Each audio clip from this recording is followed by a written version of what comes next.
So, I know that when most people hear the word censorship and cancel culture, they think automatically to social media. And I understand why, because social media plays a large role in our perspectives and day to day life. However, I think that censorship and cancel culture should also be looked into when it comes to curriculums and school systems. So, for example, I go to a predominantly white school and I live in a predominantly black neighborhood through the program MECO. It's a desegregation and integration program I've been in since kindergarten.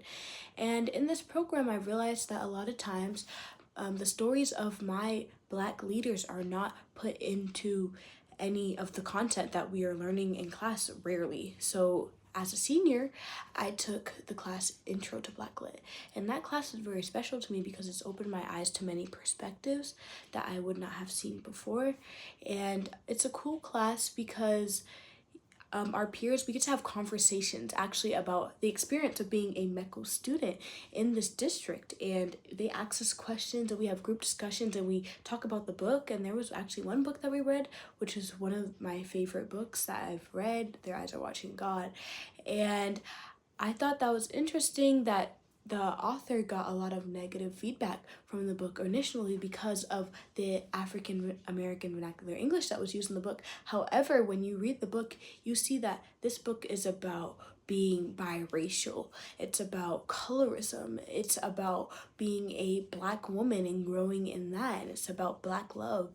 And I think that when people automatically assume that one book should not be read for us reason like that, they're taking away from someone's story. They're taking away from a story of a group of people, and that needs to be prevented. So having that book in our curriculum, even though Black Lit is an optional elective, it was helpful for me and some of my peers to learn about that story. And there are other books that we learn about as well that we do in our curriculum, and I think that's very helpful for us. Another thing is, being a MECO student, we have to use our voice. If our voices are censored, we are not able to share our perspective, what we're here for. It's an integration program. You know, we share culture and our identities with each other, and we learn more so that when we go into the adult world, we learn more, we know more, we have this background knowledge. But, you know, if our curriculums are not diverse, we will not know that. So censorship should not be overlooked in curriculum. So we need to pay attention to censorship in our curriculum, starting all the way in preschool all the way into college. I think that it's very important that we have a heavy emphasis on this. Thank you.